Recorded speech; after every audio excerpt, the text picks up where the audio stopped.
Hello everyone, Professor Olmsted here, and I'm going to introduce you to Audacity, an audio software editing system. We're going to start with downloading a couple of WAV files.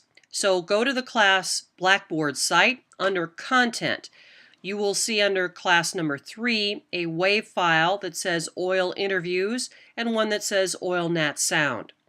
Right-click and scroll down to where it says Save Link As. A dialog box comes up. Make sure that you are saving this to your desktop. So if it doesn't come up as desktop, scroll to where that is and then hit Save. All right. Now we're also going to download Oil Nat Sound. Right-click, Save Link As, and the same process. Store it on your desktop. Hit Save. All right. So now we're going to go look and see those two files are on our desktop. Now we're going to open up Audacity. Audacity is this little icon with earphones. It's yellow and blue. I'm going to double click and the software will open up. You might get a dialog box that says this. Click Open. And Audacity, click OK again. And here is the interface. The first thing we're going to do is import at least one of those audio files. So I want you to go to File and Import Audio. Look for the one that says Oil Interviews, click on that and hit Open. A dialog box asks you a question, click OK. Now what you see here this is a waveform. This has actually like 4 or 5 different interviews with people talking about an oil spill. And what you're going to do is you're going to take 2 of these interviews and edit them, and we're going to show you how to do that. First though, this is a WAV file that is in stereo because it's got 2 forms. It'll take less space if we use mono, and we're going to put it on the web anyway, so that's what we're going to do.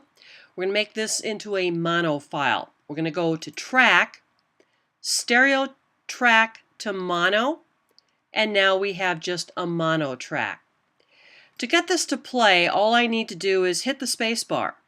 Letters to leave in the mailbox to be picked up. Okay, the other way I can get this to play is this is like a little mini VCR. So here we have the play button. Letters to leave in the mailbox to be Pause. Play. Letters to leave in the mail. Stop. If I wanted this to go all the way to the beginning, just click on the double arrow. And same thing for getting to the end, and this is a record button. The other important pieces of this interface to know about, right here is the toolbox. It's very simple for this free software. This is your main tool right here, the selection tool. So all I do is click with the mouse on that. And if I click on the waveform and hit the space bar, it will play. It was heavy in the air. The pipe has been damaged in the past. All right. So remember I said that there are like 5 different interviews in this. So what you should do is look at the fact sheet. The transcript of the interviews is on one of those pieces of paper, and listen to the interviews and decide which 2 bytes that you want to use.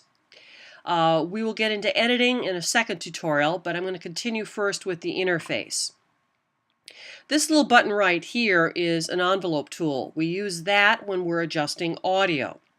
Next to that is a drawing tool, which I've never ever had reason to use in this particular piece of soundware, so we're not even going to talk about it. This is an important tool. This is the zoom tool. If I click on this, and if I click right here, you see how it made things get bigger. And that is how I want to get close in to see a close edit. And if I want to minimize that again, I'm just going to go to this minus, and then it gets back to normal. Okay? All right. This is a button that is called the time shift tool, in which we can take a piece of audio and move it down the line. And this is a tool that is a multi-purpose, and again, I find that not very useful. What we're going to do is, first off, start with the selection tool and play this It was heavy in the air. The pipe has been damaged in the past by... And what you see here is an audio waveform. It was heavy in the air. The pipe has been damaged in the past. All right, that lets me look at the audio levels. That is the interface and how to import the audio. Next, we're going to talk about how to make a rough cut.